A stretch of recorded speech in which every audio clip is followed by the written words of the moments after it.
जय हिंद जय भारत बंधुरा तुम्हारा हচ্ছে ডিফেন্স লাভার চ্যানেল। দেখো অগ্নিবীর আর্মি কারেন্ট অ্যাফেয়ার্স আজকে তোমাদেরকে যে করাবো না স্যার, এই কারেন্ট অ্যাফেয়ার্সগুলো তোমরা ভালোভাবে করে যাও। আমি এবারে কনফার্ম বলছি স্যার, তোমরা এখান থেকে 6 থেকে 8 নম্বর পর্যন্ত তোমরা আমার এই একটি ক্লাসের মধ্যে পেয়ে যাবে। তো অনেক রিকোয়েস্ট ছিল এই কারেন্ট অ্যাফেয়ার্সের ক্লাসটা, তো পরীক্ষার যদিও আর বেশি দিন সময় নেই, তোমরা একবার করে চোখ বুলিয়ে নাও এবং তোমরা দু একবার পড়ে নাও, যাতে তোমাদের পরীক্ষার হলে প্রশ্নটা দেখে 4টে অপশন থাকলে তোমরা দেখে করে আসতে পারো। তো আমি কিছুদিন আগে কারেন্ট অ্যাফেয়ার্সের ক্লাস করেছিলাম, তো সেখানে কিছু কারেন্ট অ্যাফেয়ার্স ভুল ছিল, যার জন্য আমাকে কারেন্ট অ্যাফেয়ার্সের ক্লাসটা ডিলিট করতে হয়েছে। তো এটা আমার পেইড ব্যাচের ক্লাস, অর্থাৎ যারা টাকা দিয়ে পড়ছে তাদের জন্য এই ক্লাসটা আছে। তো আমি ভাবলাম যে শেষ কদিন তোমাদেরকে এই কারেন্ট অ্যাফেয়ার্সটাই আমি তোমাদের গাইড করে দিই। তো আমি বলবো স্যার, আজকে এই কারেন্ট অ্যাফেয়ার্সটা অনেকটাই রয়েছে, কিন্তু আমি যেই যেই জিনিসগুলো বলবো ধরে ধরে সেগুলো তোমরা মুখস্থ করে যাও। আমি তোমাদেরকে ডেফিনেটলি বলছি তোমরা এখান থেকে কমন পেয়ে যাবে, এবং আমি আমার পেড ব্যাচের স্টুডেন্টদেরকেও বলছি স্যার তোমরা এখান থেকে, আমি যারা তোমরা এখনও কারেন্ট অ্যাফেয়ার্স কমপ্লিট করতে পারোনি, আজকে যেই যেই কথাগুলো বলবো বা যেগুলো পড়াবো সেগুলো শুধু পড়ে যাও, এর বাইরে একটাও আসবে না, তোমরা শুধু বিশ্বাস রেখো, ঠিক আছে? তো চলো আমরা তোমরা এখানে দেখবে অনেক কারেন্ট অ্যাফেয়ার্স পারবে। তো প্রথম হচ্ছে রাষ্ট্রপতি দ্রৌপদী মুর্মু, এটা প্রত্যেকে জানো। এই যে রাষ্ট্রপতিটা কততম এটা একটু জেনে রাখবে, এটা আসার সম্ভাবনা রয়েছে। 15তম রাষ্ট্রপতি ইনি হচ্ছে দ্রৌপদী মুর্মু। উপরাষ্ট্রপতিকে এখন বর্তমানে সিপি রাধাকৃষ্ণন, ইনিও 15তম।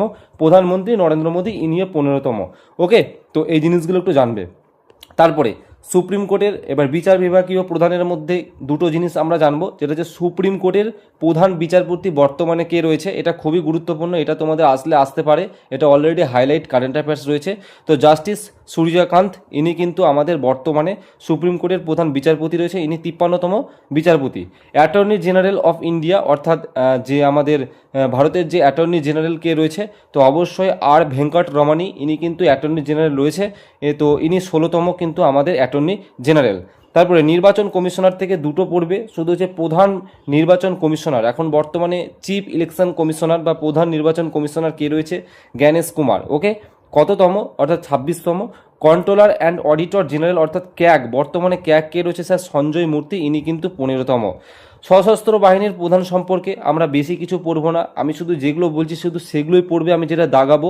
তো সর্বোচ্চ সেনাপতি বর্তমানে আমাদের যে রাষ্ট্রপতি দ্রৌপদী মুর্মু, ইনি সর্বোচ্চ সেনাবাহিনীর সুপ্রিম কমান্ডার হয়ে থাকে, এটা তোমরা প্রত্যেকে জানো। 3টে বাহিনী, আর্মি, নেভি, এয়ারফোর্স, এই 3টে বাহিনীর হেড কিন্তু হয়ে থাকে দ্রৌপদী মুর্মু। বায়ুসেনা, বর্তমানে বায়ুসেনা চিফ বা প্রধান কে রয়েছে, অমরপ্রীত সিং। কততম পড়ার দরকার নেই, শুধু মনে রাখবে অমরপ্রীত সিং কিন্তু বর্তমানে বায়ুসেনা রয়েছে। নৌসেনার কিন্তু স্যার দীনেশ কুমার ত্রিপাঠী রয়েছে। স্থলসেনার মধ্যে উপেন্দ্র দ্বিবেদী রয়েছে, এবং বর্তমানে সিডিএস কে রয়েছে, তো এটা এই বর্তমানে সিডিএস, তো এটা জেনারেল অনিল চৌহান। তো এটা তোমরা বলছিলে যে স্যার এটা চেঞ্জ হয়েছে, তো এই চেঞ্জটা রিসেন্ট হয়েছে, বুঝলে? সুতরাং এই সিডিএস বর্তমানে কে রয়েছে এটা তোমাদের এক্সামে আসবে না। কেন আসবে না স্যার? কারণ এটা কিছুদিন আগে চেঞ্জ হয়েছে, তো কিছুদিন আগে তোমাদের প্রশ্ন তৈরি হয়নি, তোমাদের প্রশ্ন কিন্তু অনেকটা আগেই তৈরি হয়ে গেছে। সুতরাং এই জেনারেল অনিল চৌহান, যিনি, যেহেতু এটা চেঞ্জ হয়ে গেছে, সুতরাং এটার পড়ার দরকার নেই। আশা করছি তোমাদেরকে বোঝাতে পেরেছি। এবার স্যার বর্তমানে তোমরা শুধু পড়বে এখান থেকে, এই যে সিবিআই এর প্রধান হেড কে রয়েছে, প্রবীণ সুদ। বর্তমানে আইবি পড়ার দরকার নেই, তোমরা পড়বে এই রটা খুব গুরুত্বপূর্ণ। বর্তমানে এর হেড কে রয়েছে স্যার, পরাগ জৈন, ইনি কিন্তু বর্তমানে এর হেড রয়েছে স্যার। ওকে, তারপরে তোমরা এখান থেকে শুধু পড়বে স্যার যে বর্তমানে এসএসবির হেড কে রয়েছে, সঞ্জয় সিংহল কিন্তু বর্তমানে এসএসবির হেড রয়েছে। বিএসএফ এর প্রবীণ কুমার রয়েছে। তারপরে তোমরা পড়বে সিআরপিএফ এর জ্ঞানেন্দ্র প্রতাপ সিং। বাকি আর একটাও পড়ার দরকার নেই। ওকে, এই যে সিআইএসএফ, এনএসজি, আইটিবিপি, এগুলো পড়ার দরকার নেই। আমি যে 3টে বললাম, এসএসবি, বিএসএফ, সিআরপিএফ, এই 3টেই পড়ো, দেখবে তোমরা কমন পেয়ে যাবে। ওকে, তারপরে প্রধান কমিশনের চেয়ারম্যানের মধ্যে যেমন হচ্ছে নীতি আয়োগ, এটা খুবই গুরুত্বপূর্ণ, এটা তোমাদের অলরেডি এটা পরীক্ষায় বারবার রিপিট হয়। তো নীতি আয়োগের প্রধান অধ্যক্ষকে প্রধানমন্ত্রী স্বয়ং নিজেই হচ্ছে নীতি আয়োগের চেয়ারম্যান। আর তোমাদের যদি বলে ভাইস চেয়ারম্যানকে, তো অবশ্যই নীতি আয়োগের বর্তমানে উপাধ্যক্ষ বা ভাইস চেয়ারম্যান যিনি রয়েছেন, তিনি কিন্তু সুমন কুমার বেরি রয়েছে। ওকে, নীতি আয়োগের সিইও কে রয়েছে, সিইও, ইনি হচ্ছে সুব্রমণিয়াম, যেটা হচ্ছে VR সুব্রমণিয়াম হবে। তো ইনি কিন্তু বর্তমানে নীতি আয়োগের সিইও রয়েছে। ইউপিএসসি স্যার খুবই গুরুত্বপূর্ণ, ইউপিএসসি চেয়ারম্যান বর্তমানে অজয় কুমার কিন্তু রয়েছে। ওকে, তারপরে তারপরে স্যার এখান থেকে পড়বে সেবি। আচ্ছা, মহিলা কমিশনার পড়া দরকার নেই, তোমরা সেবি পড়বে। তো সেবির বর্তমানে যে চেয়ারম্যান রয়েছে তিনি কিন্তু তুহিনকান্ত পান্ডে রয়েছে। ওকে, ট্রাইয়ের কি রয়েছে? অনিল কুমার লাহোটি। শুধু তোমরা মনে রাখার জন্য যে কোনো একটা কি পয়েন্ট বের করে তোমরা পড়তে পারো। এই অনিল কুমার লাহোটি, এত বড় বড় নাম মুখস্থ করার কোনো দরকার নেই। তোমার তো পরীক্ষার হলে 4টে অপশন থাকবে না স্যার, তুমি ট্রাই শুধু মনে রাখলে অনিল, এই কুমার লাহোটি ফাহটি মনে রাখার দরকার নেই। তুমি জাস্ট একটা জিনিস মনে রাখবে যাতে তুমি পরীক্ষার অপশন দেখে চিনতে পারো। ওকে, এবার স্যার এখান থেকে শুধু ইসরোটা পড়বে। ইসরোর বর্তমানে চেয়ারম্যান ভি নারায়ণম আছে কিন্তু, এবং ডিআরডিওর চেয়ারম্যানটা বর্তমানে সমীর ভি কামাত। সমীর শুধু মনে রাখো যে বর্তমানে ডিআরডিওর চেয়ারম্যান কে রয়েছে? সমীর। এবং নাবার্ড পড়ার দরকার নেই। ওকে, তারপরে হচ্ছে এগুলো একটু পড়বে, ডিফেন্সের জিনিস তো, যেহেতু তোমরা ডিফেন্সের পরীক্ষা দিতে যাচ্ছ, এগুলো একটু চোখ বুলিয়ে রাখো। যে হেলিনা, এটি ভারতের একটি ট্যাঙ্ক বিধ্বংসকারী মিসাইল। এটা কি? এটা জাস্ট এই প্রশ্নগুলো কিভাবে আসতে পারে স্যার? বলবে যে নিম্নলিখিতগুলির মধ্যে নিচের কোনটি ভারতের একটি ট্যাঙ্ক মিসাইল?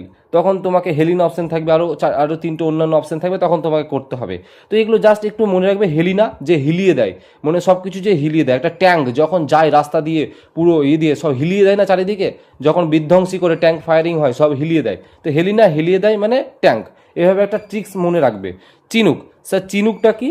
তো চিনুকটা মনে রাখবে, এটা মার্কিন কোম্পানির বোয়িংয়ের তৈরি একটা হেলিকপ্টার। তো এত কিছু পড়ার দরকার নেই, তুমি শুধু মনে রাখবে চিনুক হচ্ছে একটা হেলিকপ্টারের নাম। ওকে, অর্থাৎ হেলিকপ্টার তোমরা চিনে রাখো। ওকে, এইভাবে মনে রাখবে। ব্যারাক 8, তো ব্যারাক 8টা কি? এটা স্যার এটা ডিআরডিও ও ইসরায়েল কর্তৃক তৈরি একটি সারফেস টু এয়ার মিসাইল। তো স্যার এই যে ব্যারাক 8, এটা একটু মনে রাখবে, এটা কি মিসাইল স্যার? সারফেস, অর্থাৎ ভূপৃষ্ঠ থেকে আকাশ পথের একটা মিসাইল। অর্থাৎ মাটির নিচে থেকে ছাড়বো তো আকাশে গিয়ে ফায়ারিং হবে। অর্থাৎ সারফেস মানে কি? আমরা যেই সারফেসে বাস করছি ভূপৃষ্ঠের ওপরে, এয়ার মানে বাতাস, অর্থাৎ সারফেস টু এয়ার মিসাইল, এটা মনে রাখবে। রাফেলের নাম অবশ্যই শুনেছো। রাফেল একটা যুদ্ধ বিমান, জেট বিমান। তারপরে হচ্ছে স্যার S-400টা খুব গুরুত্বপূর্ণ, এটা আসতে পারে। এটা রাশিয়ার তৈরি একটি এয়ার ডিফেন্স সিস্টেম। ওকে, এই S-400 কি স্যার? এটা এয়ার ডিফেন্স সিস্টেম, অর্থাৎ এটা একটা ডিফেন্স সিস্টেমের মধ্যে পড়ছে। পিনাকা কি স্যার? এটা একটা রকেটের নাম হচ্ছে পিনাকা। তারপর হচ্ছে অ্যাপাচি, স্যার অ্যাপাচি কি এটাও একটা হেলিকপ্টার, শুধু এইভাবে মনে রাখো। তারপরে আইসিসি চেয়ারম্যান কে রয়েছে স্যার? জয় শাহ। আইসিসি সিও কে রয়েছে? সঞ্জয় গুপ্তা। বিসিসিআই এর সভাপতি কে স্যার? মিঠুন মানহাস। এলআইসি পড়ার দরকার নাই স্যার, ও এলআইসিটা ছেড়ে দাও। ওকে, তারপরে প্রধানমন্ত্রীর সর্বোচ্চ প্রাপ্ত সম্মানগুলো পড়বে, কারণ প্রধানমন্ত্রী এই যে 2025 সালে কিছু কিছু দেশে গেছে, সেই দেশ থেকে কিছু পুরস্কার তাকে করা হয়েছে, সেইগুলো যেমন অর্ডার অফ ওম্যান, দেখো নামেই রয়েছে অর্ডার অফ ওম্যান, এটা ওমান দ্বারা এই পুরস্কার দেওয়া হয়েছে, ওমান দেশের সর্বোচ্চ পুরস্কার। তারপরে the great honour Nishan of Ethiopia, তো নামেই রয়েছে ইউথোপিয়া, দেখে ইউথোপিয়া কান্ট্রি বা ইউথোপিয়া দেশ দিয়েছে এটা। তারপরে হচ্ছে এখানে সবথেকে বেশি গুরুত্বপূর্ণ হচ্ছে মিত্র বিভূষণ। এই মিত্র বিভূষণ যে উপাধিটা, মানে সর্বোচ্চ সম্মানটা, এটা কিন্তু শ্রীলঙ্কা দিয়েছে। এটা সব থেকে গুরুত্বপূর্ণ, আসলে তোমাদেরকে এখান থেকে এটাই আসবে। ওকে, তো বাকিগুলো একটু চোখ বুলিয়ে রাখতে পারো, আর ব্রাজিলটা একটু পড়ে নিতে পারো, পারলে একটু grand collar of the national order of the southern cross, এই যে সম্মানটা এটা দেওয়া হয়েছে ব্রাজিল, শুধু এটা পড়ে নিবে, বাকি পড়ার দরকার নেই। প্রজাতন্ত্র দিবস পড়ে নিবে। বর্তমানে 2026 সালের এদের এটা কততম প্রজাতন্ত্র দিবস স্যার? এটা 77তম প্রজাতন্ত্র দিবস। ওকে, আর এখান থেকে বেশি কিছু পড়ার দরকার নেই। প্রজাতন্ত্র দিবসের থিমটা কি? বন্দে মাতরম, এটা ছিল আমাদের প্রজাতন্ত্র দিবসের থিম। তারপরে ইসরোর কয়েকটা মিশন, এগুলো খুব গুরুত্বপূর্ণ, যেমন হচ্ছে EOSN-1, স্যার এটা একটা ইসরোর যে রকেট, সে রকেট লঞ্চের নাম। তো রকেট লঞ্চের অ্যাকচুয়ালি নাম না, এগুলো একটা মিশনের নাম। তো এই মিশনটা কবে হয়েছে তুমি শুধু এটা মনে রাখো, 2026-এর এটা একটা মিশন, এবং যে রকেট, মানে এই মিশনে যে রকেটটা ব্যবহার করেছিল তার নামটা হচ্ছে PSLV-C-62, অর্থাৎ 62। ওকে, তারপরে CMS-03, এই রকেটটা 2025 সালে লঞ্চ হয়েছিল। মানে এই যে মিশনটা, এই রকেটের যে নাম ছিল, এই মিশনে যে রকেটটা রকেট ভেহিকেলের যে এটার নামটা ছিল সেটা হচ্ছে LV-M3M5। ওকে, এটা একটু মনে রাখবে। নিসারটা খুব গুরুত্বপূর্ণ, এটা ইসরো এবং নাসা যৌথ মিলিতভাবে নিসার কিন্তু মিশন চালিয়েছিল। তো এখানে যে রকেটটা লঞ্চ করা হয়েছিল, সেই রকেটের যে ভেহিকেলটার নামটা ছিল GSLV-F-16, এটা একটু মনে রাখবে। এবার গগনযান তোমাদের নেক্সট কবে মহাকাশে যাবে? তো এটা 2027 সালে যাবে। শুক্রযান কিন্তু 2028 সালে, 28-এ যাবে। মঙ্গলযান কিন্তু 2030 সালে কিন্তু নেক্সট টার্গেট হচ্ছে। ওকে, তারপরে এখানে কিছু দেওয়া হয়েছে কি, যে সর্বাধিক বনভূমি সম্পূর্ণ রাজ্য, অর্থাৎ ভারতের সব থেকে বেশি বনভূমি রয়েছে কোথায়, মধ্যপ্রদেশে। আর এটা আয়তনের দিক দিয়ে, আর সর্বাধিক বনভূমি রয়েছে শতকরা পার্সেন্টেজের ভিত্তিতে কিন্তু মিজোরামে। ওকে, তারপরে আচ্ছা, একটা ঝড় মনে রাখবে, একটা ঝড় যেটা হচ্ছে এই যে শক্তি ঝড়, শক্তি, এই ঝড়টার নামকরণ কে করেছে, শ্রীলঙ্কার নামকরণ করেছে। রিমাল ঝড়ের নামকরণ করেছে ওম্যান, এটা একটু পূর্বে স্যার। ওকে, আচ্ছা উৎসব, এখানে উৎসবগুলো তোমরা একটাও পড়ার দরকার নেই, কারণ এত উৎসব তোমাদের এই কদিনে পড়ে 7-8 দিনের মাথায় পড়ে ব্রেনে মনে রাখতে পারবে না, কিন্তু গুরুত্বপূর্ণ উৎসব দেখবে একটা পরীক্ষায় দেখতে পাবেই। তো আমি তাও এখান থেকে গুরুত্বপূর্ণ টপ যেগুলো একবারে আসার মতন সেগুলো স্যার একটু বলে দিই। যেমন হচ্ছে লোসার উৎসব, এটা কোথাকার স্যার, হিমাচল প্রদেশে। দিব্য কালা মেলা, দিব্য কলা মেলা বা কালা মেলা, এটা কিন্তু স্যার দেরাদুন উত্তরাখণ্ডে পালন করা হয়। তারপরে স্যার এখানে পড়বে ক্ষীর ভবানীটা শুধু পড়বে, এটা জম্মু কাশ্মীরের। তারপরে স্যার এখানে পড়বে যে এখানে তোমরা পড়বে আসাম থেকে পড়বে আম্বুবাচি মেলা, এই আসাম থেকে পড়বে এটা। তারপরে হচ্ছে মণিপুরের পড়বে যেটা হচ্ছে সিরহুই লিলি উৎসব। নাগাল্যান্ডের পড়বে স্যার হর্নবিল উৎসব, এটা নাগাল্যান্ডের। তারপরে স্যার এখানে পড়বে উড়িষ্যা। আচ্ছা, পশ্চিমবঙ্গের আমাদের একটা উৎসব পালন করা হয় যেটা চেচর, চেচর কবিতা মহোৎসব। এই চেচরটা পশ্চিমবঙ্গের, তুমি ইনফরমেশন পারপস মনে রাখতে পারো, বাট অতটা গুরুত্বপূর্ণ নয়। উড়িষ্যার নোয়াখাই উৎসবটা খুব গুরুত্বপূর্ণ। ঝাড়খণ্ডের সরহুল উৎসব খুব গুরুত্বপূর্ণ। তারপরে স্যার তামিলনাড়ুর জাল্লিকাট্টু উৎসবটা পড়বে। আর এখানে পড়া দরকার নেই স্যার, কেরালা থেকে তুমি পড়বে আট্টুকাল, আট্টুকাল পঙ্গল, এটা পঙ্গল উৎসব যেটা, সেটা কেরালার আট্টুকাল পঙ্গল, এটা পড়বে। তেলেঙ্গানার বথুকম্মা এবং বোনালু, বোনালুটা খুবই গুরুত্বপূর্ণ স্যার, এটা কেরালার। তারপরে হচ্ছে তোমাদের মহারাষ্ট্রের মারবত, দেখো মহারাষ্ট্রে ম কথা রয়েছে, মারবতেও ম কথা রয়েছে, এইভাবে ম দিয়ে মনে রাখতে পারো। হ্যাঁ, তো আর গুজরাটের হচ্ছে মাধবপুর ঘের মেলা। তো গুজরাট পড়ার দরকার নেই স্যার, তো আমি যেগুলো বললাম না স্যার সেগুলোকে এগুলো পড়বে। তো আমার একটু অনুরোধ থাকবে, আমি যে জিনিসগুলো বলছি এগুলো একটু যদি খাতায় লিখে পড়তে পারো না, তাহলে তোমার ব্রেনে সব থেকে বেশি ফার্স্ট মানে তোমার কি বলবো, অবজার্ভ করবে, মানে তুমি যত ভিজুয়ালাইজ করে পড়বে, লিখে পড়বে, তুমি একবার হয়তো 1 ঘন্টা সময় দিয়ে দেখো এর পেছনে, আর দ্বিতীয়বার কিন্তু তোমার এর পেছনে সময় দিতে হবে না। তো আমি যেগুলো বলছি তোমরা শোনো আর খাতায় লেখো আর করো, কাজ করো, দেখবে আর দুবার খাটতে হবে না। তারপরে ক্যাবিনেট মন্ত্রী, বর্তমানে নরেন্দ্র মোদী আমাদের প্রধানমন্ত্রী রয়েছে। আমাদের রাজনাথ সিং, তিনি এখন প্রতিরক্ষা মন্ত্রী, ডিফেন্স মিনিস্টার। তারপরে স্বরাষ্ট্রমন্ত্রী, হোম মিনিস্টার কিন্তু অমিত শাহ। সড়ক পরিবহন মন্ত্রী পড়ার দরকার নেই। অর্থমন্ত্রীটা পড়বে নির্মলা সীতারামন। বিদেশ মন্ত্রী কিন্তু জয়শঙ্কর রয়েছে। আমাদের শিক্ষামন্ত্রী ধর্মেন্দ্র প্রধান রয়েছে, এবং রেলমন্ত্রী অশ্বিনী বৈষ্ণব। বাস এইগুলোই পড়বে। ওকে, এবার হচ্ছে সব থেকে গুরুত্বপূর্ণ আছে এইখানে একটা জিনিস, এটা স্টার মেরে রেখেছি, এটা খুব গুরুত্বপূর্ণ। এই যে প্রতিভা সেতু পোর্টাল, এটা কিন্তু ইউপিএসসি দ্বারা কিন্তু লঞ্চ করা হয়েছে। তোমাকে প্রশ্ন বলতে পারে স্যার প্রতিভা সেতু পোর্টাল এটা কোন সংস্থার জন্য লঞ্চ করেছে, তো এটা ইউপিএসসি। ওকে, এটা একটু পড়বে। যৌথ সামরিক মহড়া, স্যার এই প্রশ্ন তোমাদের মানে যতদিন থেকে অগ্নিবীরের পরীক্ষা হচ্ছে, এই জায়গা থেকে প্রশ্ন কিন্তু একটাও আজ পর্যন্ত মিস যায়নি। মানে একটা না একটা প্রশ্ন এখান থেকে কারেন্ট অ্যাফেয়ার্সে থাকেই প্রত্যেক শিফটে, তোমরা পারলে প্রিভিয়াস ইয়ার অ্যানালাইসিস করে নাও।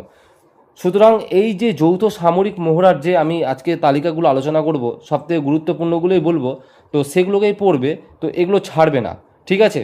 যেমন স্যার, তো বজ্রপ্রহার, এই যে বজ্রপ্রহার, এই যে যৌথ সামরিক মহড়াটা, এটা কোন কোন দেশের মধ্যে হয়েছে, এটা ভারত এবং আমেরিকার মধ্যে হয়েছে। ওকে, প্রশ্নগুলো কেমন করে আসে স্যার, তো প্রশ্নগুলো আসবে যে বজ্রপ্রহার নিম্নলিখিত মহড়াটি কোন ভারতের সাথে কোন দেশের হয়েছে, ভারত তো তোমাকে বলেই দিবে। এবার অপশানে তখন কিন্তু আমেরিকাটা বলবে না, আমেরিকা তখন অপশানে থাকবে আমেরিকা, ব্রাজিল, ফ্রান্স, ইউরোপ, মানে একটা অন্য কিছু থাকলো হয়তো আফ্রিকা, এরকম কিছু নাম থাকবে। তো সঠিকটা তোমাকে জানতে হবে। ওকে, তারপরে তুমি পড়বে স্যার খঞ্জরটা পড়বে স্যার। ওকে, এই যে খঞ্জরটা পড়বে ভারত এবং কিরগিজস্তানের মধ্যে হয়েছে। দোস্তিটা পড়বে ভারত শ্রীলঙ্কার মধ্যে এবং মালদ্বীপের মধ্যে হয়েছে। ওকে, তারপরে পড়বে স্যার যে ডিজার্ট সাইক্লোনটা খুব গুরুত্বপূর্ণ, এটা ভারত এবং আরবের মধ্যে এই সামরিক মহড়াটা হয়েছে। তারপরে পড়বে স্যার হরিমাও শক্তি, এটা ভারত এবং মালয়েশিয়ার মধ্যে হয়েছে। তারপরে পড়বে স্যার তুমি গরুড় শক্তি, এটা ভারত এবং ইন্দোনেশিয়া। সূর্য কিরণ পড়বে সূর্যকিরণ খুবই গুরুত্বপূর্ণ, এটাই দেখবে তোমাদের পরীক্ষা চলে এসেছে, একবার 3000% লিখে দিলাম, তুমি মিলিয়ে নিবে স্যার। এই সূর্যকিরণ এটা কার কার দেশে রয়েছে? ভারত এবং নেপালের মধ্যে। সূর্যকিরণ এবং মিত্র শক্তি এই দুটোই তোমরা দেখতে পাবে পরীক্ষায়, শুধু মিলিয়ে নেবে যেদিন পরীক্ষা দিতে যাবে। ওকে, সেটা জিডিতে আসতে পারে, টেটসম্যান আসতে পারে, ক্লার্কে আসতে পারে, কোনো না কোনো দেখবে কারো না কারো শিফটে এটা আসছে দেখতে পেয়ে যাবে। তারপরে তোমাদের হচ্ছে এখান থেকে তারপরে পড়বে গরুড়। স্যার গরুড় পড়বে ভারত এবং ফ্রান্সের মধ্যে। ভিনবক্স পড়বে ভারত ভিয়েতনাম। তারপরে হচ্ছে অ্যাসিনডিক্সটা ভারত অস্ট্রেলিয়া, তো অ্যাসিনডিক্সের মধ্যেই রয়েছে। আচ্ছা তারপরে পড়বে হচ্ছে তোমাদের এখান থেকে পড়বে সব থেকে, আচ্ছা কিছু জিনিস দেখবেন নামের মধ্যে লুকিয়ে থাকে, যেমন দেখো না স্যার অস্ট্রা হিন্দ। দেখো অস্ট্রা হিন্দ, ভারত তো থাকছে, অস্ট্রা মানে অস্ট্রেলিয়া, অস্ট্রেলিয়ার সাথে একটা মিল নেই। যদি ইনকেস কমন না পাও, দেখবে এরকম রিলেটেড কিছু না কিছু তোমরা কাছাকাছি পাবে। ওকে, তারপরে তোমরা এখান থেকে পড়বে যুদ্ধ অভ্যাস বা যুদ্ধ আবাস, যেটা এটা ভারত আমেরিকার মধ্যে। মৈত্রীটা পড়বে স্যার, মৈত্রী ভারত এবং থাইল্যান্ড। ওকে, আমি যেগুলো বলছি সেগুলো ছাড়বে না। মাতাটা পড়বে, জয় মাতা, এটা হচ্ছে ভারত এবং জাপানের মধ্যে। তারপরে পড়বে বোল্ড কুরুক্ষেত্র স্যার, এটা ভারত সিঙ্গাপুর। তারপরে পড়বে নোম্যাডিক এলিফ্যান্ট, এটা ভারত এবং মঙ্গোলিয়া। নোম্যাডিক এলিফ্যান্টও তোমাকে দেখবে তোমাদের চলে এসেছে। ওকে স্যার, তারপরে পড়বে স্যার ডাস্ট লিক, এটা ভারত এবং উজবেকিস্তান। টাইগার ট্রাম্প পড়বে স্যার ভারত এবং আমেরিকা। তো আমি যেগুলো বললাম সেগুলোর উপর বেশি জোর দাও। ওকে, এবার আছে ইম্পর্টেন্ট সামিট, আমি গুরুত্বপূর্ণ সামিটই বলবো স্যার, একবারে সব থেকে গুরুত্বপূর্ণ যেগুলো তোমাদের পরীক্ষায় আসার মতন। বেশি কিছু আমি এখন বেশি প্রেসার দেওয়া করবো না, কারণ পরীক্ষার যেহেতু সময় নেই। তো সামিটের মধ্যে আমি বলবো যে G20 summit sir, G20 summit এটা 2025-এ কোথায় হয়েছিল? এটা দক্ষিণ আফ্রিকাতে G20 সামিট হয়েছিল। তারপরে পড়বে COP30 কোথায় হয়েছিল স্যার? এটা ব্রাজিলে হয়েছিল। তারপরে পড়বে স্যার তোমরা 47তম এশিয়ান সামিট, এটা কোথায় হয়েছে স্যার? এটা মালয়েশিয়ার কুয়ালালামপুর সিটি বা শহরে হয়েছিল। তারপরে পড়বে স্যার তোমরা এখান থেকে যে এসসিও সামিট কোথায় হয়েছে স্যার? এটা 2025 সালে চীনে কিন্তু সংগঠিত হয়েছিল। তো আমি যে সামিটগুলো বলছি সেগুলোই পড়বে। এবার আমার পেইড ব্যাচের স্টুডেন্টরা মনে করতে পারে স্যার তাহলে বাকিগুলো, দেখো বাকিগুলো তোমরা যদি পড়ে থাকো অবশ্যই এটা তোমাদের অ্যাডভান্টেজ। এখন আমি কি এই 8 দিনে কেউ এই কারেন্ট অ্যাফেয়ার্স পড়ে শেষ করতে পারবে না স্যার, ঠিক আছে? আমি একবার টপ কারেন্ট অ্যাফেয়ার্সগুলো বলছি, আশা করছি কমন পেয়ে যাবে, বাট যারা পড়ে রেখেছো তার থেকে বেনিফিট আর কিছু হতে পারে না। ওকে, তারপরে স্যার ব্রিক্স সামিট স্যার 2025 সালে কোথায় হয়েছিল? রিও ডি জেনিরো ব্রাজিলে। স্যার ন্যাটো সামিট কোথায় হয়েছে 2025 সালে? এটা নেদারল্যান্ডে হয়েছে স্যার। ন্যাটো যেটা হচ্ছে G7 সামিট স্যার, এবার হচ্ছে G7 সামিট 2025-এ কানাডায় হয়েছে স্যার। বাস এগুলোই পড়বে সামিট থেকে, আর বেশি পড়ার দরকার নেই। আরও একটা কথা স্যার, এই যে অপারেশনও মিস যায় না, তোমাদের প্রত্যেক শিফটে একটা না একটা করে অপারেশন থেকে তোমরা দেখতে পাবে স্যার। তো আমি একবারে গুরুত্বপূর্ণ অপারেশনগুলোর নাম বলবো, যেগুলো তোমরা পড়তে থাকো, এগুলো পাবে একবারে পরীক্ষা, একবারে 100% মিলিয়ে নেবে। দেখো প্রথম হচ্ছে স্যার অপারেশন স্বদেশ। এই অপারেশন স্বদেশ কি স্যার? তোমাকে বলবে যে অপারেশন স্বদেশ নিম্নলিখিতগুলির মধ্যে কোনটির সাথে যুক্ত? তো এই অপারেশন স্বদেশ কি জিনিস স্যার? এটা ইরান থেকে ভারতীয়দের উদ্ধার কার্য চালানো হয়েছিল, অর্থাৎ ইরানে যারা ফেসে গেছিল তাদেরকে ভারতে আনা হয়েছে। এই যে ভারতে আনার জন্য একটা মিশনের নাম দেওয়া হয়েছে, সেই মিশনটার নাম হচ্ছে স্বদেশ। ওকে, বা যে একটা অপারেশনের নাম দেওয়া হয়েছে স্বদেশ। তারপরে স্যার এখান থেকে গুরুত্বপূর্ণগুলোই বলছি স্যার। তারপরে পড়বে অপারেশন সিন্ধু, খুবই গুরুত্বপূর্ণ, স্টার মেরে রাখবে। এটা ইসরায়েল ও ইরান যুদ্ধের সময়, ওকে, সময় ভারতের নাগরিকদের উদ্ধার, অর্থাৎ ইসরায়েল ইরানের যুদ্ধ হয়েছিল প্রত্যেকে জানো, সেই সময় সেই জায়গায় যারা ভারতীয়রা ফেসে গেছিল তাদেরকে ভারতবর্ষ উদ্ধার কার্য চালায়। তো সেই মিশনটার অপারেশনটার নাম কি? অপারেশন সিন্ধু। অপারেশন ব্রহ্মা খুব গুরুত্বপূর্ণ, এটা হচ্ছে ভারত সরকারের মায়ানমারের ভূমিকম্পে সহায়তা হয়েছিল। তোমরা জানো যে 2025 সালে মায়ানমারে বিরাট বড় ভূমিকম্প হয়েছিল এবং সেখানে বড় বড় বিল্ডিং এবং অনেক মানুষ কিন্তু মারা গেছিল। সেখানে কিন্তু ভারত সরকার মায়ানমারকে সাহায্য করেছিল। সেই যে সাহায্য করেছিল বা যে অপারেশনটা করেছিল তার নাম কিন্তু অপারেশন ব্রহ্মা। ওকে, এটা একটু মনে রাখবে। তারপরে স্যার পড়বে এখান থেকে অপারেশন মহাদেবটা কি? এটা শ্রীনগরে সন্ত্রাসবাদ দমনের জন্য, অর্থাৎ টেরোরিস্টদেরকে দমন করার জন্য অপারেশন মহাদেব কিন্তু চালানো হয়েছিল। তারপরে পড়বে sir operation Shiva. Operation Shiva কি, এটা অমরনাথ যাত্রায় নিরাপত্তার জন্য ইন্ডিয়ান আর্মি দ্বারা কিন্তু এই অপারেশন চালানো হয়েছিল। Okay sir. তারপরে পড়বে তোর অপারেশন সিন্দুর, এটার নাম প্রত্যেকে শুনেছো। অপারেশন সিন্ধু কি, এটা স্যার পাক পিওকে অর্থাৎ পাকিস্তানের জঙ্গি যে আস্তানাকে ধ্বংস করেছিল, আস্তানা বলতে গেলে কি ঘর, পাকিস্তানের মধ্যে যে পাক অধিকৃত কাশ্মীরের মধ্যে যে কিছু জঙ্গিরা তাদের ঘাঁটি তৈরি করে রেখেছিল, সেটা ইন্ডিয়ান আর্মি কিন্তু সেগুলোকে কি করেছিল, ধ্বংস করে দিয়েছিল। তো সেই অপারেশনটার নাম ছিল অপারেশন সিন্দুর। তারপরে পড়বে স্যার অপারেশন শিল্ড, এটাও খুব গুরুত্বপূর্ণ। অপারেশন শিল্ড দরকার নেই, অপারেশন শিল্ড ছাড়ো। তারপরে এখানটায় পড়বে sir operation rising sun, operation rising সানটা খুব গুরুত্বপূর্ণ। স্যার অপারেশন রাইজিং সানটা কি, এটা হচ্ছে রাজস্ব গোয়েন্দা অধিদপ্তর, অর্থাৎ স্বর্ণ চোরাচালান মানে চোরা চালান বিরোধী, অর্থাৎ স্বর্ণ বলতে গেলে সোনা, অর্থাৎ এই যে সোনা চুরি করে এক্সপোর্ট করা ইম্পোর্ট করা, তো এগুলোকে বন্ধ করার জন্য অপারেশন রাইজিং সান কিন্তু অপারেশন চালিয়েছিল। ওকে। তারপরে পড়বে স্যার তোমাদের এখান থেকে গুরুত্বপূর্ণ হচ্ছে অপারেশন মিড হামার, যেটা কোথায় আছে, এই যে পেয়েছি অপারেশন মিড নাইট হামার। এটা মার্কিন যুক্তরাষ্ট্রে অর্থাৎ ইরানের ওপর যে সামরিক হামলা করেছিল ইরানে, তোমরা প্রত্যেকে জানো যে আমেরিকা ইরানের মধ্যে এখন যুদ্ধ চলছে। এই যে আমেরিকা ইরানের ওপর যে হামলা করেছে, যে যুদ্ধ করেছে, তার যে অপারেশনটার নাম সেটা ছিল মিড নাইট হামার। তারপরে আরও একটা গুরুত্বপূর্ণ, আমেরিকায় করেছে এগুলো সব, যে operation true promise 3, operation true promise 3 কি স্যার, এটাও ইসরায়েলের ওপর হামলা, ইরান আবার ইসরায়েলের ওপর যে হামলা করেছিল, যে অপারেশনটা করেছে সেটার নাম এটা অপারেশন রাইজিং লায়ন, এটাও খুব গুরুত্বপূর্ণ। এটা ইরানের ওপর হামলা, আবার ইরানের উপর হামলা করছে, এই অপারেশনগুলো পড়তে হবে। তারপরে অপারেশন স্পাইডার ওয়েব, এটা খুবই গুরুত্বপূর্ণ, অপারেশন স্পাইডার ওয়েব, এটা ইউক্রেন রাশিয়ার উপর যে হামলা করেছিল সেটার কিন্তু নাম ছিল। ওকে। তারপরে স্যার এবার খেলাধুলা থেকে তোমাদেরকে পড়তে হবে স্যার, মেজর ধ্যানচাঁদ খেলরত্ন পুরস্কার 4জন ব্যক্তি পেয়েছে, ডি গুকেশ, হরমতপ্রীত সিং, প্রবীণ কুমার এবং মনু ভকর। এরা কিন্তু এইজন মেজর ধ্যানচাঁদ খেলরত্ন পুরস্কার পেয়েছে, মোট 4জন 2024 সালে পেয়েছে। তোমাদেরকে প্রশ্ন আসতে পারে স্যার ডি গুকেশ কোন খেলার সাথে যুক্ত, দাবা, হরমতপ্রীত সিং কোন খেলার সাথে যুক্ত, হকি, প্রবীণ কুমার কোন খেলার সাথে যুক্ত, প্যারা অ্যাথলেটিক্স, মনু ভাকার কোন খেলার সাথে যুক্ত, শুটিংয়ের সাথে যুক্ত, এইভাবে প্রশ্ন আসবে। তারপরে অর্জুন লাইফ টাইম অ্যাচিভমেন্টটা পড়া দরকার নেই স্যার, এখানে দ্রোণাচার্য পুরস্কারটা পড়বে, দ্রোণাচার্য লাইফ টাইম বিভাগে পুরস্কার এটাও পড়া দরকার নেই, দ্রোণাচার্য ছেড়ে দাও এখানে। তারপরে পড়বে গ্র্যান্ড মাস্টার, তোমাদের এখানে গ্র্যান্ড মাস্টারের সবথেকে বেশি গুরুত্বপূর্ণ যে 27তম মহিলা গ্র্যান্ড মাস্টার তিনি কে, অবশ্যই ঈশা শর্মা, ইনি কিন্তু 27তম মহিলা গ্র্যান্ড মাস্টার। 26তম মহিলা গ্র্যান্ড মাস্টার নাম কি, ইনি হচ্ছেন সরজু ভেলপুলা, ইনি কিন্তু 26তম গ্র্যান্ড মাস্টার। 27তমটা পড়ছো, সুতরাং 26, যদিও 26টা ছেড়ে দাও, তো 26টা ছেড়ে দাও, 27টা ইম্পর্টেন্ট, 26টা অনেক আগেকার কারেন্ট অ্যাফেয়ার্স। তো বর্তমানে এখন তোমরা পড়বে 92তম গ্র্যান্ড মাস্টার, ইনি কিন্তু আরিয়ান, 92তম গ্র্যান্ড মাস্টারও তোমরা ছেড়ে দাও। তা এখান থেকে পড়বে হচ্ছে তোমাদের 91তম গ্র্যান্ড মাস্টারটা একটু পড়ে রাখো, 91তম, এই 51তম গ্র্যান্ড মাস্টার হচ্ছে রাহুল, 90তমটা হচ্ছে তোমাদের ইয়াম পার্থী, আর 89তমটা হচ্ছে রোহিত কৃষ্ণা। বাস এই কটাই পড়ো, ঠিক আছে। নোবেল পুরস্কার খুব গুরুত্বপূর্ণ, নোবেল দেখবে একটা প্রশ্ন তোমাদের পরীক্ষায় থাকবে স্যার। তো চিকিৎসা অর্থাৎ এই যে চিকিৎসা তোমাদের মেডিসিন বিভাগে নোবেল পুরস্কার কে কে পেয়েছে, তো ম্যারি ই ফ্রাঙ্কো ইনি পেয়েছেন, ফ্রেড রামসডেল পেয়েছেন, সিমন সাকাগুচি পেয়েছে। এই 3জন ব্যক্তি কিন্তু কি হয়েছে যে চিকিৎসা বিভাগে পেয়েছে।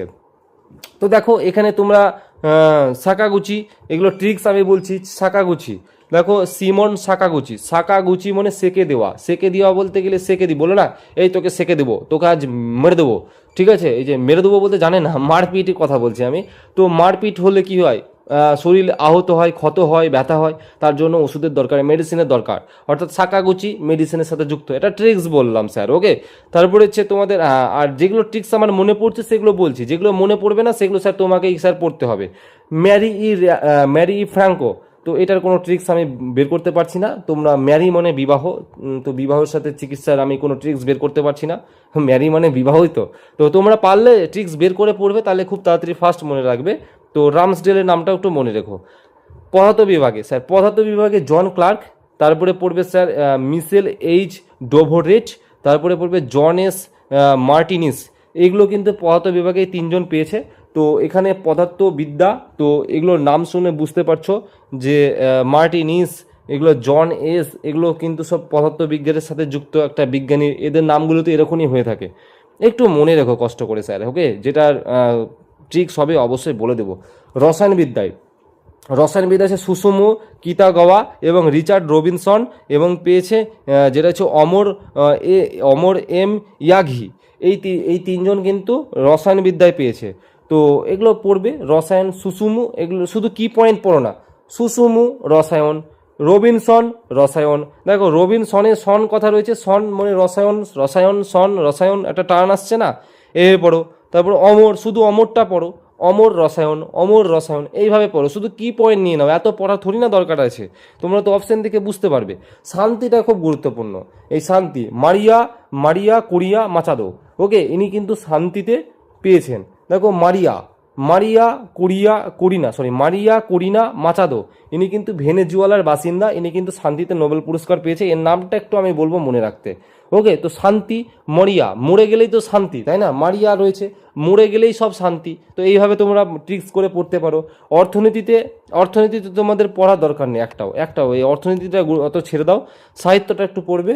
যে লাজলো কি বলছে, লাজলো ক্রাস নাহো, হ্যাঁ মানে ক্রাস নাহো হরকাই অ্যাকচুয়ালি নামটা। তো এটা অ্যাকচুয়ালি লাসনা হরকাই। ওকে, ক্রাসনা হরকাই এই সাহিত্য, ইনি কিন্তু খুব নামটা শুনে খুব খতরনাক, তাই না?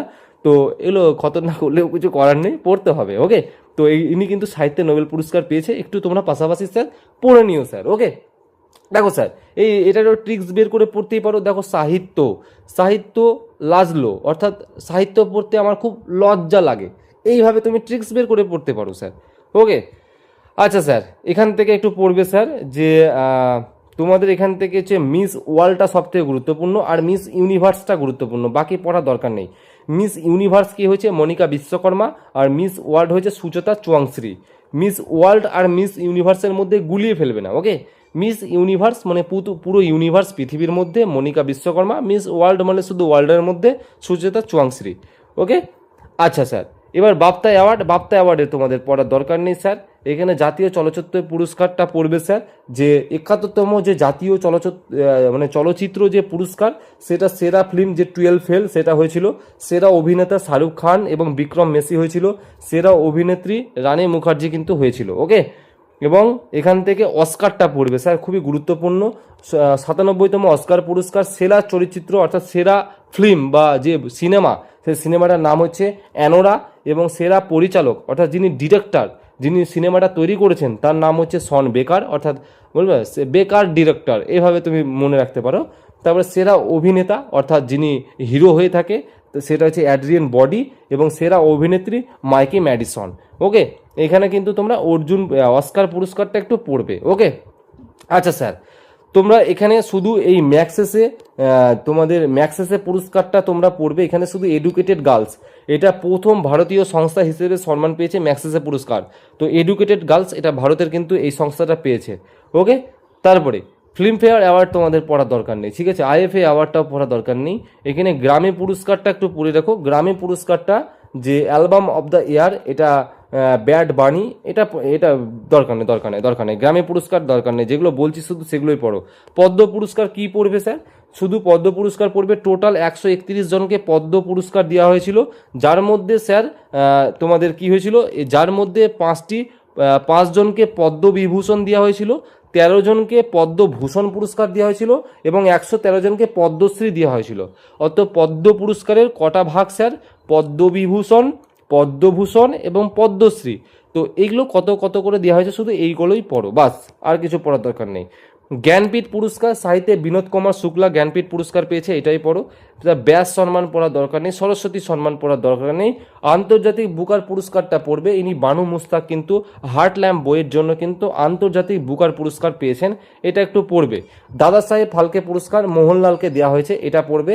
অ্যাবেল পুরস্কার মাসাকি কাশিওরাকে দেওয়া হয়েছে, এটাও পড়বে স্যার।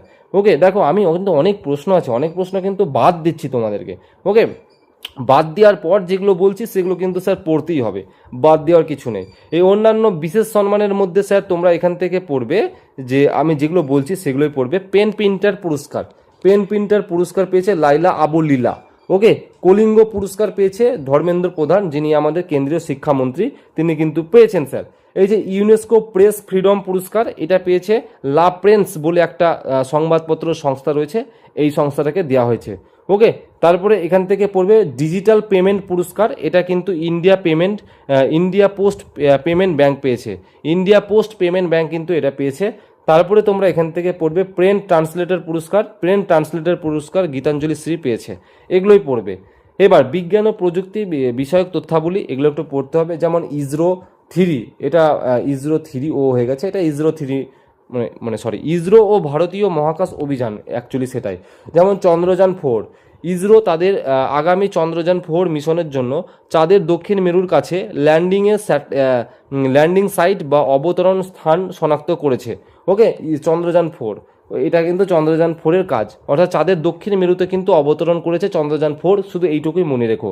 ওকে, যেমন দেখো, তারপরে আমি একটু আগেই বলেছিলাম যে ইউএসএন-1, যেটা ইউএসএন-1 এটা 2026 সালের, যেটা পিএসএলভি C62, যেটার রকেট ভেহিকেলটার নাম ছিল, আমি এটা বলেছিলাম, এটা মিশরের অধীনে ভারতীয় স্যাটেলাইট। তো এটা একটা ভারতীয়, এটা একটা কি স্যার, এটা একটা স্যাটেলাইট মিশন ছিল। ওকে, তো শুধু এইভাবে একটু মনে রাখো, বেশি কিছু পড়ার দরকার নেই। গগনযান এবং বোমমিত্র, ইসরো তাদের প্রথম মানববিহীন গগনযান মিশনের জন্য, আচ্ছা স্যার এটা পড়ার দরকার নেই এখানে। শুভাংশু শুক্লা কোথায় গেল স্যার, ওটা খুব গুরুত্বপূর্ণ, এই রকেটের নামগুলো এত ডিটেলস তোমাদের পড়ার দরকার নেই। শুভাংশু শুক্লা যদি থেকে থাকে, ওটা খুব গুরুত্বপূর্ণ, তোমাদের আসবে। আচ্ছা, নিসার তো আমি বলে দিলাম, ইসরো এবং নাসা যৌথ পৃথিবী পর্যবেক্ষণ উপগ্রহ, যেটা নিসার শ্রীহরিকোটা থেকে লঞ্চ করা হয়েছিল, জিএসএলভি F-16 রকেটের মাধ্যমে সফলভাবে উৎক্ষেপণ করা হয়েছে। ওকে, এগুলো একটু চোখ বুলিয়ে নিবে স্যার। তো শুভাংশু শুক্লা নামটা পাচ্ছি না, আচ্ছা পেয়ে গেছি স্যার। এই যে শুভাংশু শুক্লা, এটাই খুব গুরুত্বপূর্ণ, তোমাদের আসলে এটাই আসবে। শুভাংশু শুক্লা, যিনি কিন্তু প্রথম ভারতীয় হিসেবে আন্তর্জাতিক যে স্পেস স্টেশন, সেখান থেকে কিন্তু প্রথম ভারতীয় হিসেবে স্পেস স্টেশনে পৌঁছেছেন এবং তিনি ফিরে এসেছেন। ওকে, তিনি এক্সিম 4 রকেটের মাধ্যমে কিন্তু গেছিল, যে রকেটটাই কিন্তু স্পেসে গেছিলেন, তিনি কিন্তু এক্সিম 4। তো এই শুভাংশু শুক্লা কিন্তু খুব গুরুত্বপূর্ণ। সুনিতা উইলিয়ামটাও গুরুত্বপূর্ণ, ভারতীয় আমেরিকান মহাকাশচারী সুনিতা উইলিয়াম এবং বুট উইলমোর 2024 সালের জুন মাসে মহাকাশে গিয়ে 286 দিন পর 2025 সালে পৃথিবীতে ফিরে আসে। ভাবো, 286 দিন চাঁদে, পৃথিবীতে বাইরে স্পেসে কিন্তু তারা দিন কাটিয়ে এসছে। সুনিতা উইলিয়াম, ইনিও কিন্তু নামটা গুরুত্বপূর্ণ স্যার। ওকে, তারপরে কিছু মিশন রয়েছে, যেগুলো ড্র্যাগ, স্যার আমি অনেকটা স্কিপ করলাম এখানে, যেগুলো তোমাদের এখন এই মুহূর্তে পড়া দরকার নেই, ব্রেনে বেশি প্রেসার পড়ে দিয়ে লাভ নেই। কৈলাস সত্যার্থীর আত্মজীবনীর নাম কি? তো এই যে কৈলাস সত্যার্থীর আত্মজীবনীর নামটা একটু মনে রাখবে, দিয়াসলাই, অর্থাৎ এটা তার আত্মজীবনী, খুব গুরুত্বপূর্ণ। তো তারপর এটা একটু পড়ে নিবে। আচ্ছা, এখান থেকে তোমরা পড়বে রঞ্জি ট্রফির খেতাবকে জিতেছে, এটা বিদর্ভ জিতেছে, এটা একটু পড়বে স্যার। তারপরে এখান থেকে পড়বে যে প্রজেক্ট হক দরকার নেই, এটা গুরুত্বপূর্ণ, যে ভারতের 58তম টাইগার রিজার্ভ কোনটা? মাধব জাতীয় উদ্যান, এটা মধ্যপ্রদেশে অবস্থিত, এটা একটু পড়বে স্যার। ওকে, তারপরে এখান থেকে তোমরা পড়বে যে আচ্ছা, মহিলা WPL, যেটা হচ্ছে ওমেন প্রিমিয়ার লিগ, এটা মুম্বাই ইন্ডিয়ান্স জিতেছে, আর যেটা IPL সেটা কিন্তু ব্যাঙ্গালোর জিতেছে, রয়্যাল চ্যালেঞ্জার ব্যাঙ্গালোর জিতেছে স্যার। ওকে, কারেন্ট অ্যাফেয়ার্স স্যার এগুলো একটু পড়ো, আর বেশি কিছু পড়ার দরকার নেই, যেগুলো বললাম সেগুলো একটু ভালো করে রিভিশন করে যাও, একটু খাতায় লিখে, আশা করছি খাতায় লিখেই পড়েছো। তো এই পর্যন্তই, জয় হিন্দ, সবাই সুস্থ থেকো, ভালো থেকো।